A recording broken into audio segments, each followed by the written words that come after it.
So this was me in sometime 2022. My hair was the longest it had ever been. It was at my shoulders when stretched. This is me now, end of 2023, hair 2 inches long. What happened, you might ask? Well, stay tuned to find out my theory. Okay, so where I'm from in the world, Ghana, West Africa. For the most part, young girls don't grow out their hair while they're in a public senior high school. Why that is a conversation for another day. For this reason, I had a buzz cut up until I completed senior high school and was ready to go to the university. That was around 2009-ish. Natural hair was all the rage, and I was like, okay, I'm going to keep my hair natural, even though like 90% of the female population had on hair relaxers. I was very excited to embark on my adulting journey with my natural hair. That was until I went for my first braiding experience. The amount of pain and suffering I endured, coupled with my hairdresser's insistence that natural was way too hard, way too difficult to manage, and I just wouldn't be able to do it, gave me pause. I eventually gave in and relaxed my hair shortly after I had taken out those braids. In retrospect, I realized she probably just did not want to deal with my rather dense and so called hard hair. I was young, dumb, and allowed myself to be persuaded. After about 3 years of doing the relaxed thing, I got bored with my hair. If I'm being truthful, I didn't really take care of my hair. It was just there, I guess. I did the very bare minimum. I didn't invest in learning the hair. I didn't take care of it outside of sporadic visits to the salon to install many ill conceived protective styles. After growing bored with my relaxed, rather unimpressive hair, I decided to go back to my original plan of doing natural. Then I big chopped. Therein started my new hair journey. I started learning how to take care of my hair, be better at styling it and all that. I tried different styles, bantu knots, twists, and so many more. I was able to get to where I could struggle and force my hair into tiny puffs. Eventually, I learned how to do so many other styles. I was really enjoying my hair at that point in time. And it didn't matter that my ponies gave me quite the headache. Slowly but surely, the hair was no longer so short. Even though I hadn't mastered length retention, I definitely got the hang of styling it and growing it out. I could now hold better ponies without a headache. The ponytail, if you could call it that, was thicker and longer with time. I could braid my hair in two cornrows comfortably.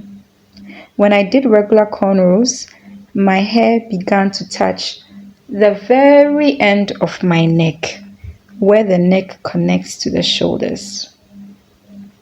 My bands were getting thicker and longer, and I could twist my hair and hold the mini twists with a ribbon. That was the longest my hair ever got. Yes, my edges were straggling. In this image you see, that isn't my original hairline. That is a balding spot caused by traction alopecia. So I had traction alopecia. The rest of my hair was doing okay. And at the time, I was fine with that. Then all of a sudden, out of nowhere, my hair started to just fall out. I was confused. I was like, what is going on? No big changes had happened in my life. I didn't fall sick. I didn't have any major stress issue, nothing. The hair just kept getting thinner and thinner. Every time I passed my hand through it, or I even used a wide tooth comb through it, I pulled out so much hair. My previously dense head of hair had magically turned sparse. What on earth was happening? Then one day, as I was prancing through YouTube like I usually do, I chanced upon this cosmetologist YouTube channel. She brought up a concept I had never heard of at the time. What was that, you may ask? Hair weathering.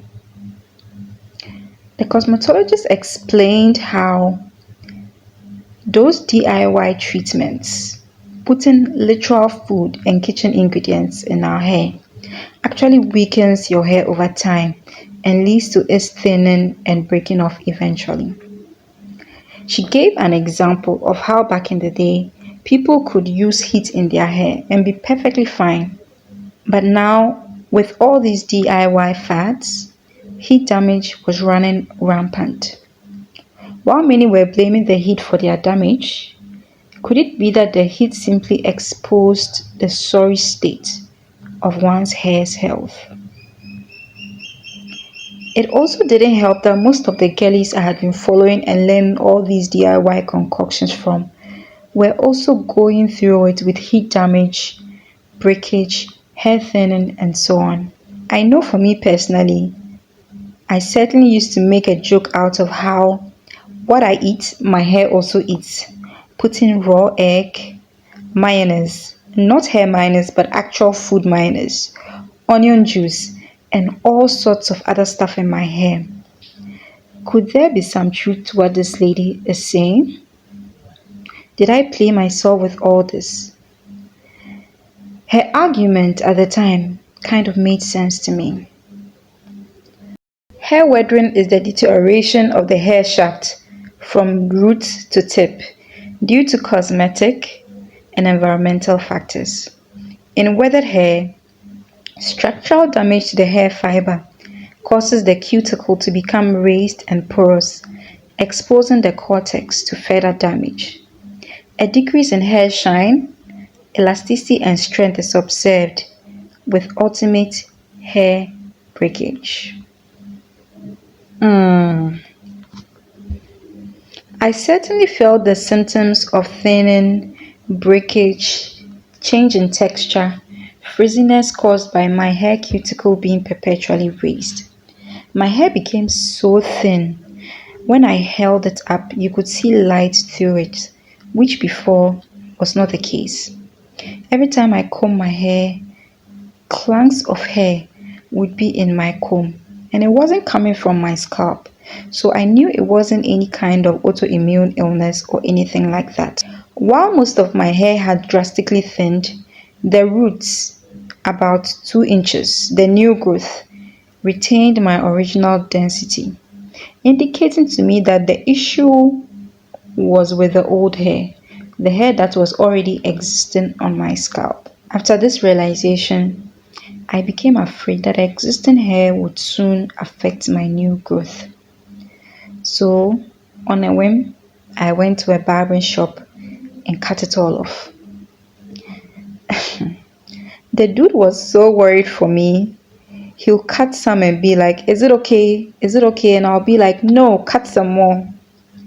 Honestly, my plan was to go Lupita level bald, but he refused to go that low and left me with some spikes of hair on my head. That was March 2023. After that, I just sort of let my hair be. I washed it once a week or once every 2 weeks. Leave in condition and comb. Then I won't touch it again until the next wash. It felt like I was giving my head a fallow period. In December 2023, I decided it was time to get serious with my hair again. And while I'm at it, why not document my do-over? Therein birthed this channel. In this new era, I want to do things a little differently.